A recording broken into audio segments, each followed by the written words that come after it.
এবং তার দুটো উদ্দেশ্য ছিল।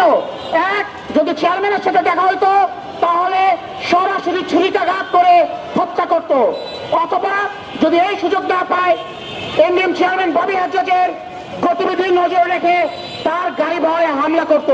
এটা ছিল এস আলমের টাকায় খুনি হাসিনার নির্দেশে নিষিদ্ধ ছাত্রলীগের আজকের কর্মসূচি। আমরা এনডিএম কেন্দ্রীয় নির্বাহী কমিটির পক্ষ থেকে তীব্র নিন্দা জানাচ্ছি। ইতিমধ্যে বাংলাদেশ জাতীয়তাবাদী দল বিএনপি, 12 দলীয় জোট, জাতীয়তাবাদী সমমনা জোট, গণ অধিকার পরিষদ, বাংলাদেশ লেবার পার্টির জাকপা সহ যুগপৎ আন্দোলনের শহীদ দলীয় ইসলামী ঐক্য জোট সহ আরো অনেকে নিন্দা জানিয়েছেন। আমরা তাদের প্রতি কৃতজ্ঞতা জানাচ্ছি। আজকে আমাদের এই মশাল মিছিল কর্মসূচি শেষে আমরা গুলশান থানায় যেয়ে হাসিনার দোসর ওবায়দুল কাদের, জাহাঙ্গীর কবির নানক, মোহাম্মদ আরাফাত, মহিবুল আলম চৌধুরী নৌফেল সহ পতিত ছাত্রলীগের, নিষিদ্ধ ছাত্রলীগের সভাপতি সেক্রেটারি এস আলম এবং যে সমস্ত ব্যবসায়ীরা বাংলাদেশকে অস্থিতিশীল করতে একের পর এক হামলার পরিকল্পনা করছে জুলাই যোদ্ধাদের উপর, তাদের বিরুদ্ধে মামলা করব।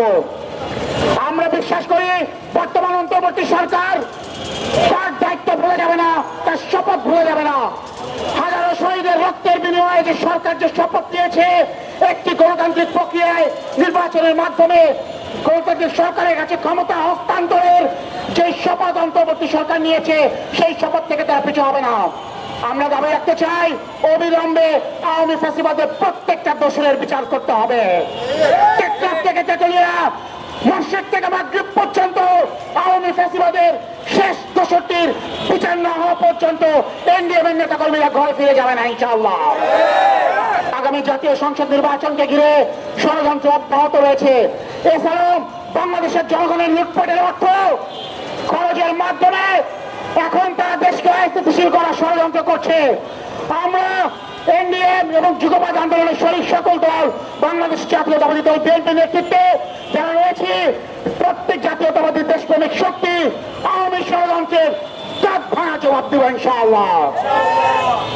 কোন ক্রমে জাতীয় সংসদ নির্বাচনকে আমরা বানচাল করতে দেব না। এখানে আমার বক্তব্য শেষ করে বাকি কথা হবে মৌচাক পরে। এখন আমরা মশাল মিছিল সহকারে যাব। সাংবাদিক বন্ধুগণ, আপনারা আমাদের সাথে থাকবেন।